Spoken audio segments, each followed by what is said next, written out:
Hello, everyone. My name is Dr. Rachel Dunbar, and I will be your instructor this semester for SE 502.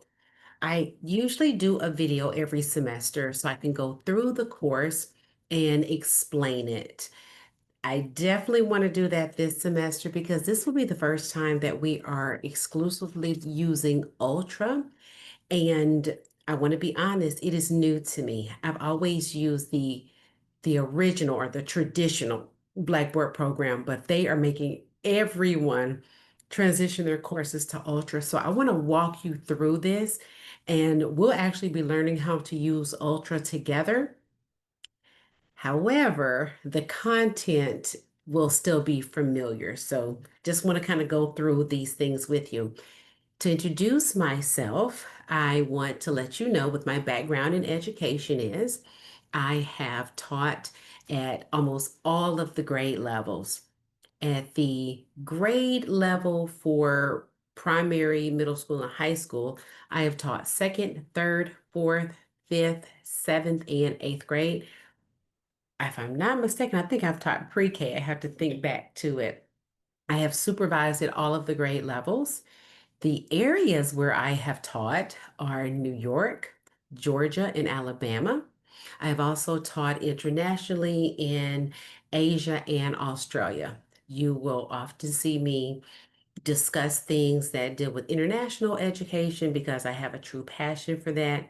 And every time I introduce myself to my students, I let them know that I have this in the background of my office at home because I love all things international. I love to travel.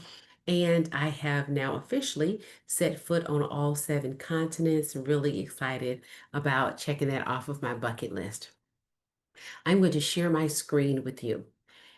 And I have put the Blackboard on student preview so that you and I can see the same things. And sometimes I accidentally click on the wrong screen, but I think that I am going to have the correct screen this time. What you should see is me in the corner, and then you should see SE 502, Development of Receptive and Expressive Language Skills. The first thing I want to definitely share with you is that you do not have a textbook for this course. I have revamped a lot of my courses to not include textbook because I don't want you to have to pay. Now, there are still some courses that do have a textbook with them, but this one I have taken it out of there. So the first thing that you should see will be my profile with information about my background, where I've taught, what my area of expertise are. Your course essentials are here. I think there are some things that you're probably fully aware of. This is where you will find the syllabus and the course schedule. It is very important that you download both. The syllabus tends to be general. It has my name and contact information there, and we are required for you to have a syllabus. What is really, really important is the course schedule. I need you to download the course schedule, print a hard copy of it, and pay attention to the dates. There are some professors who like all of their work turned in on Sunday. They grade it and then give it back later when you've got another Sunday coming. I don't do that. My due dates are staggered. Sometimes things are due on Friday, sometimes they are due on a Saturday. So you have to pay careful attention to it because I will close the portal and I do not accept late assignments. So I want you to be able to get possible credit. For your student support services, this is something that is often added. If you have an ADA accommodation, you have to be sure to send that to me so I will be able to offer you the accommodations that are in your 504 plan. Let's go through the Oh, wait, no, yeah. Let's go through the modules. I thought there was something there, let's see, in the start here, but it's actually in module one. The first thing that you will see that I list are the objectives for the course. I list the activities and the objectives. When you see those, it's essentially what you're expected to learn by the end of the module. Sometimes you'll get it from your activities, other times it'll be from your readings. What you really want to pay attention to are the activities. If there is something on the syllabus and it's not in the list of activities, or if there's something in the list of activities and it's not on the syllabus, then that means I've made a typo. So you want to compare the two of them very closely because there is always room for human error, and I could have accidentally missed something. Generally, everything that you need is on the course schedule and on the list of activities. I've tried really hard to make sure that I've had all of them there. For this first week, you do need to read the Start Here guide, become familiar with Ultra, the course syllabus and the course schedule. You need to make sure that you read those. My course acknowledgement form, I am a bit of a stickler for that. I have changed it a couple of times and revised it. What you will see in the course acknowledgement form is that there is a video that goes along with it.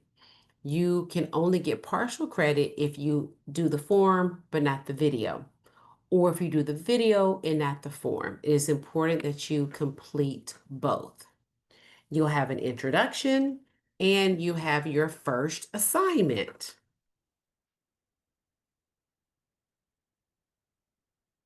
When you go to the course acknowledgement, here are the instructions for it. There is a document that you will have to download and sign. Let's see. Oh yeah, it'll show up. Great. See, I'm as I said, I'm learning as I go through Ultra. This course acknowledgement form, you're going to give the course number, and when you put in your name, you need to have your original signature. An electronic signature will not work. It will be necessary for you to download this form, sign it, and then initial all of these things. If you choose not to initial something, that is entirely on you. However, I want you to know that these are the guidelines and the expectations that I have for the course. As I said, I do not accept late assignments. A issue with technology is not a reason not to submit something, especially since this is a fully online course. One of the things that I am a stickler for and people often don't like, but I'm really, really adamant about it, is the way in which you send your emails. That's number 12. The etiquette policy that I have for my emails that I do not waver from is that when you send an email, you need to have a greeting. It can be good morning, good afternoon, hello, Dr. Dunbar, a body that tells me what class you're in, what your question or your concern is, and then you need to have a salutation. I know that we're very used to text language. I do not do a lot of texting because I'm such a linear and straightforward person, so I feel like meaning gets lost in words. I also have so many students that I cannot possibly know which course you're in or how to address it if you do not state your course, state what the issue is. I will not respond to an email that doesn't follow that etiquette. You can ask students who have me for other courses. If I get an email that I know that has probably been sent from a phone and it says, "What chapter were we supposed to read?" I don't reply to it. If you don't hear from me within 24 to 48 hours, either I did not see the email, which does happen, or the format was incorrect. Go back and check your email, make sure that it has been sent correctly, and then resend it if it hasn't. And I will reply. I will always greet you. I will always reply to your questions, and then I will end with a salutation. It's just good etiquette. I will not bore you in this video by reading all these things to you. I would like for you to take time to read over the course acknowledgement form for yourself. The second thing that you have to do is you have to make this statement right here. You need to record yourself making this particular statement. to say that you signed the form, you understand it, and that you're going to adhere to the guidelines. I do this as a safety precaution for myself. I have had students in the past who have filed grievances or who have tried to argue for a grade. My question to them is, did you read the instructions? Did you follow them well? And did you look at the course acknowledgement form? If they say that they've done all those things, then they cannot say that they don't understand what the instructions are. And furthermore, I make the video to explain the course. So please make sure that you not only sign the form, but that you also upload the video. Your introduction. I originally meant for this to be a video, but I didn't put those instructions in there. So when you introduce yourself, it will be fine for you to type it out because that was an error on my part. And I don't, for anybody who's already done their work, I don't want them to have to go back to do it. But it makes sure that you answer all parts of the question. It's not just, hi, my name is, and what grade you teach. You're going to have to be very specific about your experiences. So in this, I want to know what you have experienced with working for those with speech and language differences, what the challenges are based upon remote and virtual learning, and then share your thoughts on the impact of technology. Make sure you address all parts of the question, and it needs to be more than just a couple of sentences. I'm looking for the meat in your conversation or in your post. You are not required to reply to two of your peers. I know that that often happens in the discussion board, but I think that that tends to be a little bit cumbersome because you have to find people who don't already have to post, and then some people's can be overloaded. So you are not required to reply to anyone in your introduction, but you should read them so you get to know who your peers are this semester. For the King's speech, let's see, view instructions. Here we are. So this is one of the things, I'm gonna go back because this is one of the things that I'm learning. In the traditional format of Blackboard, you can just kind of go right to the module and everything will pop up. What I'm learning in this is that in the student view, it tells you the due date and it gives you the rubric. I've tried to include a rubric for all major assignments, and it gives you the instructions. Here are the instructions for the King's speech. You have two videos that you have to watch. The first is a clip from the movie The King's Speech, and it shows you a main character, King George VI, who has a speech impediment. I want you to look at that clip very carefully and then look at the video clip that's thereafter, which is a news report where they're actually interviewing the actor who played the king. You're going to have to reflect very carefully on what it is that you saw in the video. During that time, when you think about what was his body language, what issues was he having, how did he overcome those, you're going to pay close attention to these questions. You want to think about the king's disposition and his challenges. There must be 5 very, very specific examples of his disposition. Don't just say, the king had a hard time talking and he was nervous. This was difficult for him. No, I need you to tell me 5 things that you saw taking place in his body language and in his speech. Give those examples, and you may want to tell where you saw that in the clip. How is this relevant to students? We have children who have speech differences and they often struggle. They find it a challenge. When you think about how it is relevant to students, give 3 examples of what their body language might be or how their disposition might be when they have to speak in front of others. There are going to be some implications. When we have students who are in a special needs classroom, they're around others who are similar to them. However, when they're in a traditional setting, things can be a little more complicated. So, what are some of the implications? 3 to 4 descriptions of things that can either be a positive implication for a child with a speech difference or a negative implication. You think about your parents that you're going to be talking to, and you want to encourage the parents that even though their child have speech differences, that these are some takeaways that they can have. Now, the part to the parents is really important because the way that you will record your video, this is not a written assignment. The way that you will record your video is you are going to be speaking to a parent. So you have to imagine that you're going to have a parent teacher conference.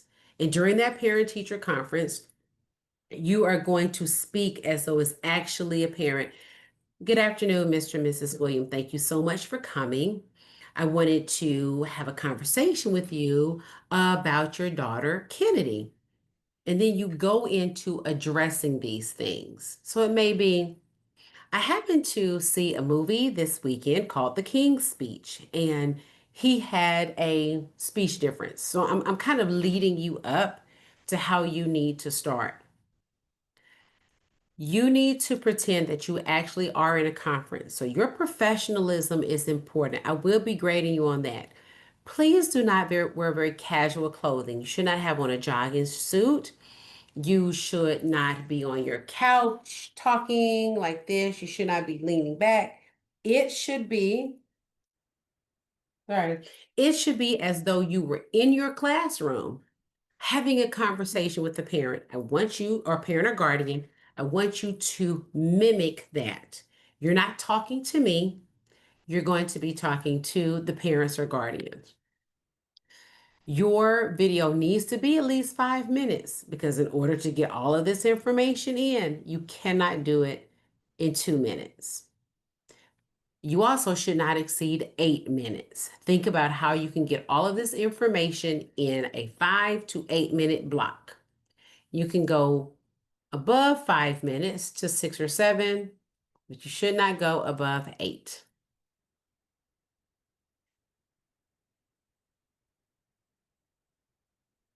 Okay. Let's go to module 2. What I'm finding is that this is easier when you do the drop down menu and then you close it so that you don't get confused with what you have to do. So you have 3, let's see, for module 1, finish your course acknowledgement form in the video, do the discussion board, and then the video reflection for the King's speech. All the due dates are listed. In module 2, I list the objectives and the activities as well. You have 2 things. The first is going to be an APA quiz. This is something new that I have added because what I have found is that although we have wonderful graduate students, our graduate students often are unfamiliar with APA format. Unfortunately, it is not taught in my course, but I do expect you to know and understand APA format. So whatever it is that you have to do, if you have to buy a manual, if you have to watch videos, whatever you need to do to help you get through the graduate program and understand APA format, then I need you to do that because I take off when students do not, well, excuse me, not students, you are scholars. I refer to you as scholars. When my scholars don't know APA format, I take off. So there is a quiz each time you have to do an article review because in your article review, you have to do in-text citations and references in APA format. You get 60 minutes to complete this quiz, and the truth is, it's only 5 questions. But you're going to have to be able to choose the correct answer for your quiz. When you get into your article review, your first article review, you actually have 3, but they're all the same. Now, pay close attention to this. I have provided for you the article. Oh no, you only have two. Yeah, for this class, you only have two. I've provided the article for you. You will read this article and you're going to give a review of it. When you give a summary, there are certain things that you're going to have to include. Think about how to address the social economic background of your students and your peers, the geographical demographics, and the gender of your students. When you do your article submission, you're only going to focus on one of these because you have to go through and think about, based upon the article that I've read, these are all the high points from it. And now what I want to do is I want to address how this relates to the geographical demographics of where my school is located. You'll choose one for your first article selection, and then when you have to do another article selection, you'll choose the other. So you cannot repeat a selection. If you choose B to discuss as part of your review, the first article, you have to use A or C for the second one. And once you go back and read this, even though I'm explaining it, it'll make a little more sense once you start your review. You're going to be graded on how well you summarize the article, let me know about the content, and then have a meaningful discussion about how it is applicable to the students that you teach. I'm going to look very carefully at APA formatting because you're going to have to give in-text citations, explain where you got information within the article, and then you're going to have to put the APA reference at the end. There's another portion where you have a self-reflection. Sometimes we think more highly of ourselves than we should. That's no insult, but it is so that we can be critically reflective. So this assessment form is actually what I will be using to grade your article review. However, you're going to use the same thing and grade yourself. So after you've done your article review, you're going to look to see, when I think about how well I summarize the article, how well I explain things, what knowledge I gain, because these are what you're going to be looking for. What score would I give myself? If I was grading my own work, what score would I provide for myself out of this number of points? How well did I do APA formatting? Would I give myself a 10 or would I dock myself some points on this? And as I use grammar and sentence structure, how well did I do on that? You will have to submit this self-evaluation form. You're not graded on submitting this, but it will be taken into account as I'm doing the grading for your article review. On to Module 3. You have another article review here. I took out things from the discussion board because I didn't want you to have to do a whole lot of writing, but I do want you to reflect. As you're thinking about the students with whom you work who have speech and language differences, I'm making you spend a lot of time reflecting. So you have to do article reviews. When you do the King's Speech, that's something that's actually realistic, even though it's a movie. It is based upon a real character. Here, because I don't like for you to do a lot of writing, you have to create a Powtoons video.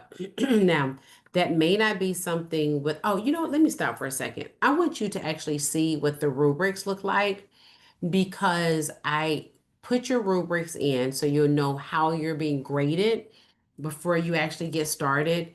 And so you can see where the points are distributed. So in the new one that you're going to have to do, I put in how many points there are for each and what it is that you need to be sure to include so that you can get as many points as possible.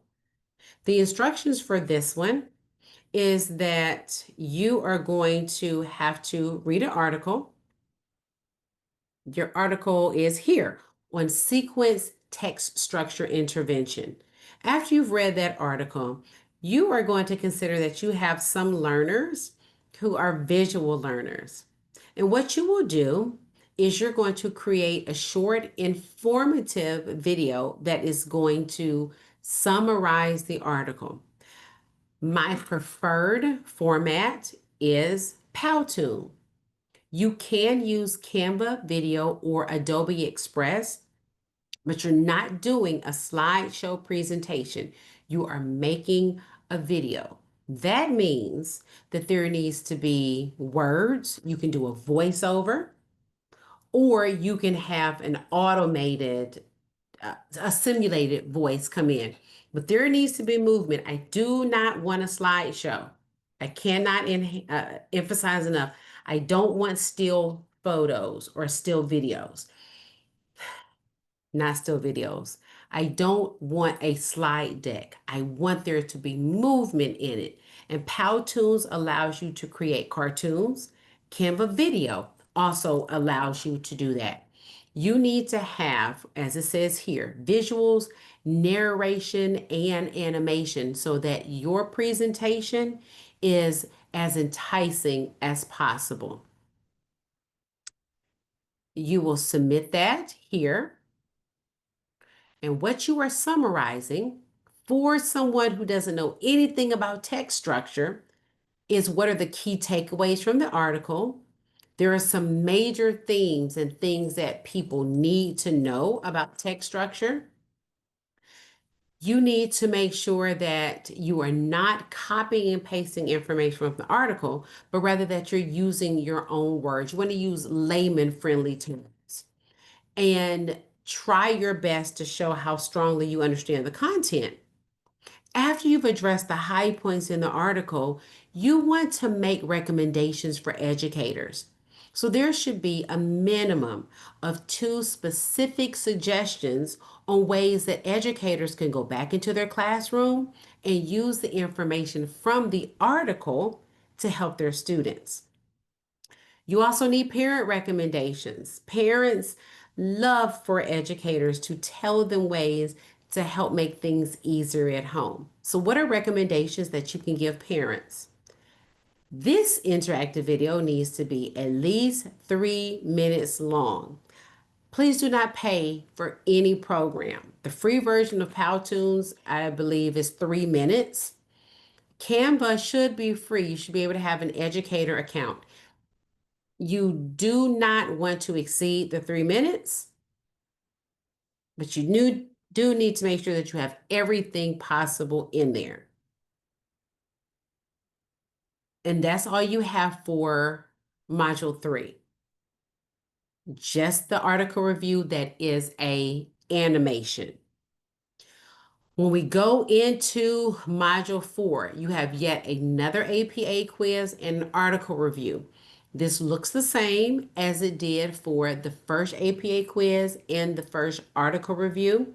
The rubric is the same and the requirements are the same. This is the article review 1 and 2 are where you're going to have writing. The Powtoons is where you're going to have animation. All right. Now for week 5, what you're going to see is that this is a work week.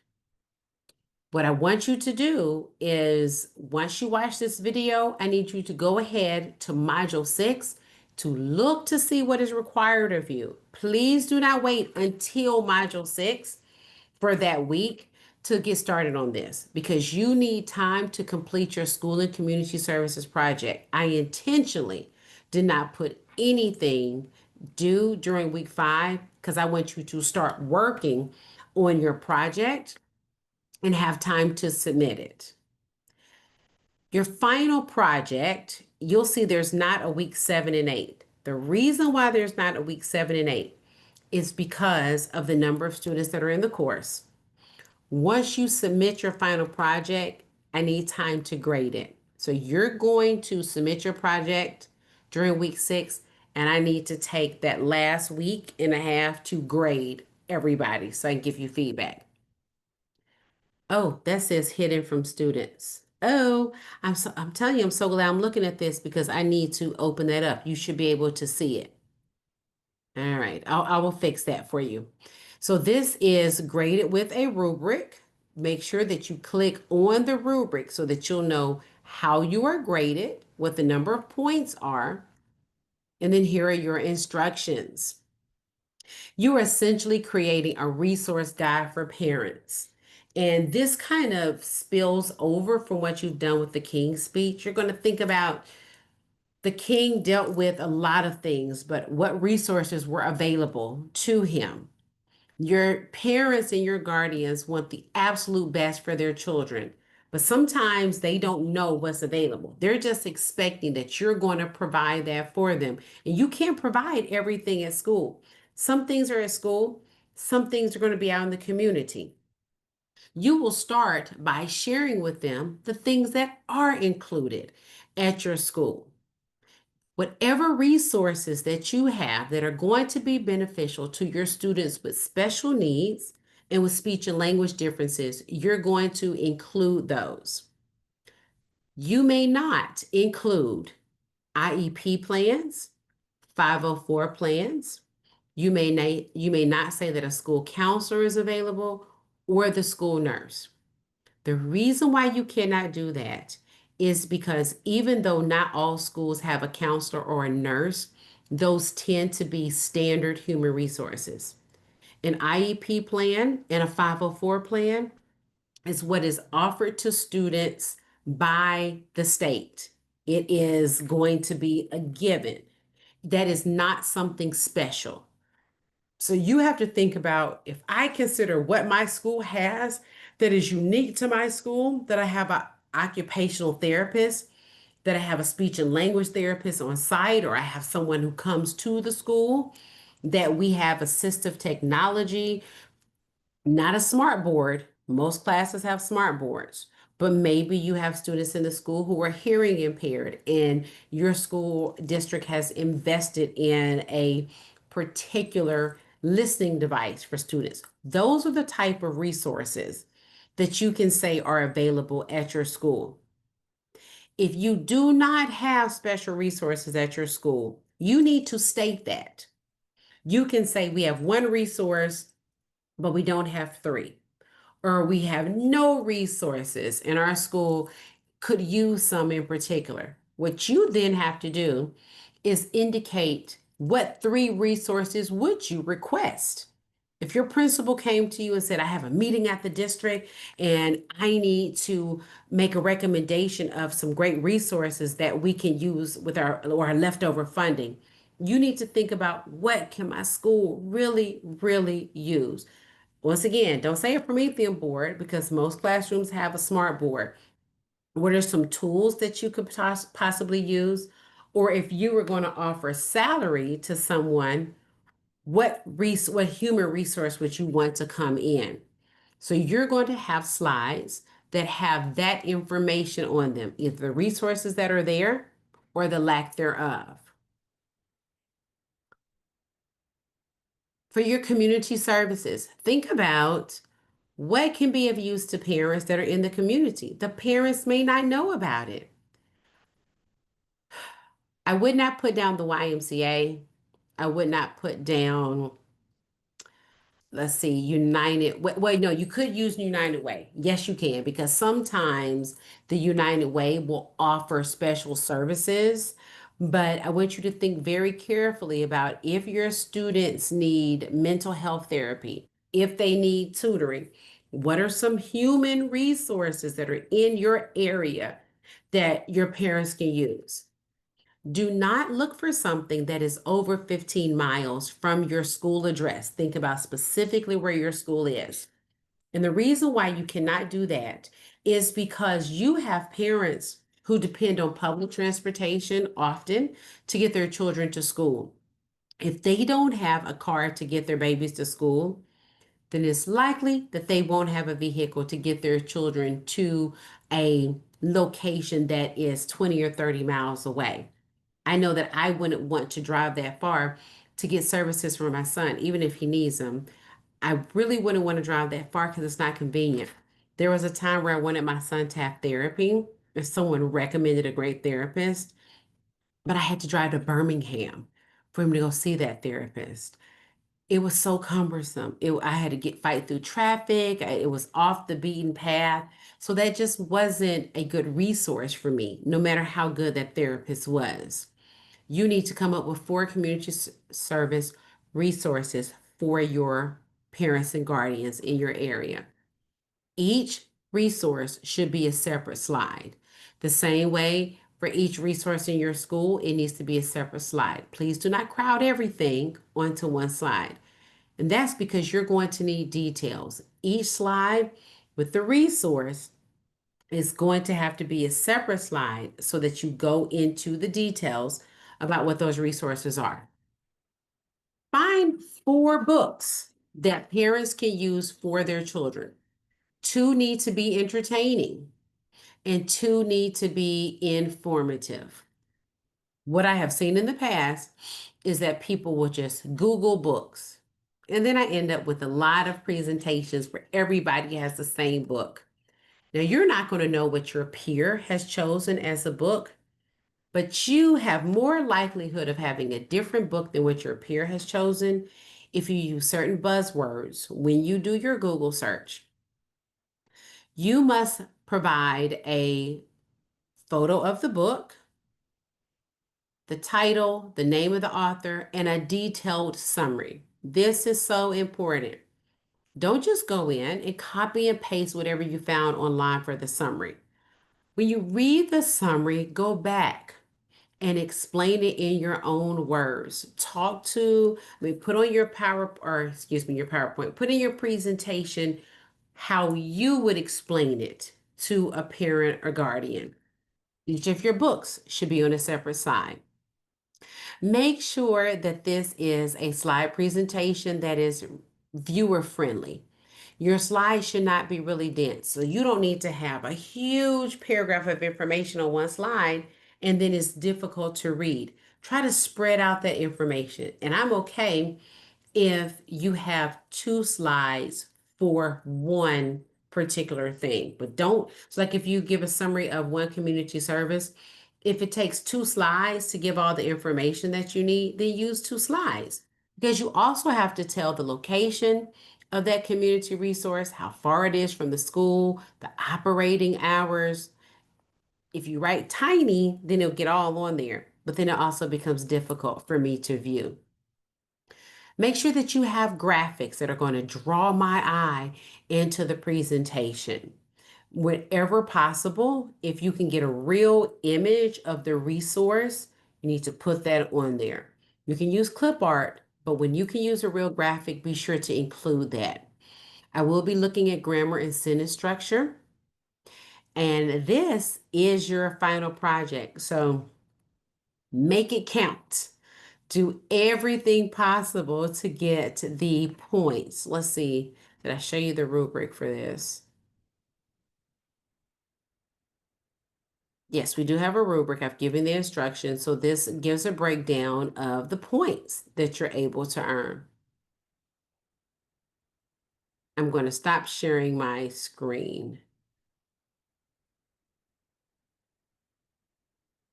And I will make sure to go back and change that. Let's see. So the calendar will show the dates when you have things that are due.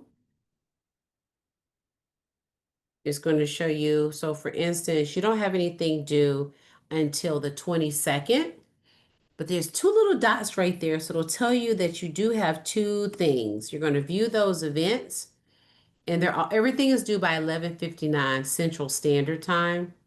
It's going to show you that you have course acknowledgement and the discussion board. When you go to the 23rd, you have the video reflection. Oh, actually, this is kind of neat. I like this. Like I said, I'm learning something new. All right. For your due dates, it tells you everything. I mean, just for your announcements, is going to tell you everything that you need. I will say for the other Blackboard, when I send out an announcement, it would automatically send you an email as well. So I've got to make sure that when you get an announcement, that it's not just going to show up here. I need you to be able to see it. I don't know. Yeah, I need you to be able to see it in announcements and get an email. And it could come through messages. Okay, let me stop sharing my screen. All right. I know that I had a whole lot to say in there. What I'm hoping is that it's helpful for you. I don't ever want you to be in a position where you're unsure about something. So when you watch this video and you look over the course, if you have questions, be sure to ask me. Please note that I will do my best to reply to you individually. But what I may also do, if I find that your question is pertinent to your peers, then what I would do is I will say, please look at the announcement that I posted, and then my answer will be for the benefit of everyone. Because someone could have a question and they just don't ask, and then they sit there confused, but you could ask the question and get the answer that they actually need. I am virtual, so I do not have office hours. You will see that I have a Zoom link. Please don't just click on the link to go into the meeting room. It will take you directly there, but I may not be in front of my computer and I could be meeting with someone else. So if you click on the link, you could jump into somebody else's meeting. So please, whenever you need to meet with me, schedule that. Let's find a time. And if it's in, I generally am not available in the evening because that's my family time. And so I have to make sure I have dinner, get my son to his activities, and spend time with him during the day. I'm happy to meet with you during your planning period. And then if you're only able to meet in the evenings, then yes, I can do that up to a certain point so that it doesn't interfere with my family time and so that it doesn't interfere with your family time either. I look forward to the opportunity to learn more about all of you this semester, and I hope that the activities, although there's not a lot of them, will be beneficial to you as you grow as an educator and a scholar. Thank you.